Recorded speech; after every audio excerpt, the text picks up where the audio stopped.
Hello everyone, I'm Edwin Marcus, and today I'm going to talk about the corruption in Pakistan and what role does it play in politics and business. So, corruption is the abuse of entrusted power, such as managers or government officials, for private gain. It can be classified as crime, petty, and political, depending on the amount of money lost and the sector related to cause. Political corruption is the use of power by government officials for legitimate private gain. Some forms of corruption are now called institutional corruption, are distinguished from bribery and other kinds of obvious personal gain.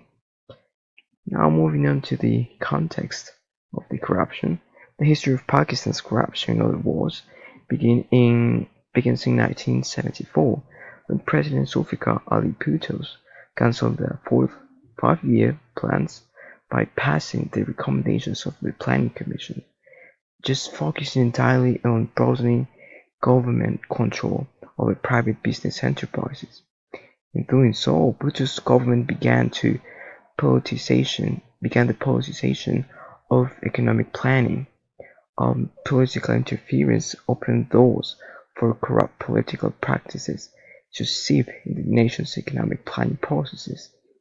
The nationalization program badly affected the reputation of the Pakistan People's Party. Now let's review a little bit about the report of corruption. Um, Corruption is a significant obstacle to business in Pakistan, and companies should expect to regularly encounter bribery or other corrupt practices. So recent polls reveal a pervasive um, culture of fraud, bribery, nepotism, and misappropriation of funds. So in the poll, 69% respondents admitted corruption when dealing with courts. 24% say they had paid a bribe to get their children into select schools. 42% gained access to healthcare by paying a bribe to hospital staff. 31% reported paying bribes to police, and a huge 99% said they have paid bribes to have their taxes lower. Now, talking about business, inefficient government bureaucracy together with high levels of corruption present significant barriers to business in Pakistan. Some irregular payments, bribes, and especially gifts are commonly exchanged when obtaining public services and licenses. Similar to the regional average, one in three companies expect to give gifts when acquiring water connections, construction permits, or operating license. So most Pakistanis believe public officials and civil servants are corrupt. Um, so since Pakistan's foundation in 1947, not one prime minister has served his or her full term.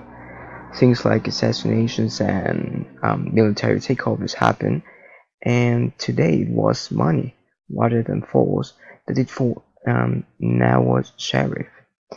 The court declared him guilty of small crimes and misdemeanors linked to offshore accounts in Panama and unclaimed monies in the Gulf, triggering his immediate resignation. Um, I want to talk about a little bit Panama Papers.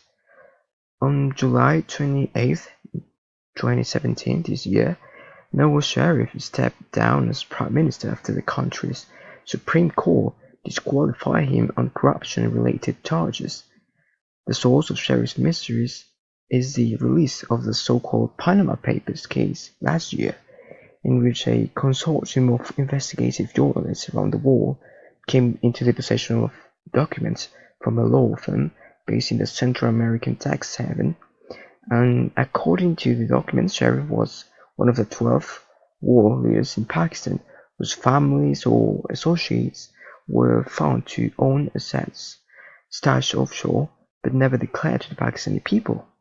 So Sharif's revealed wealth includes companies, his cartel across continents, luxury apartments in London, and business connections with Persian Gulf royals. As we see, Pakistan has had a painful history of corrupt leadership. So what do we expect from Pakistan? The future.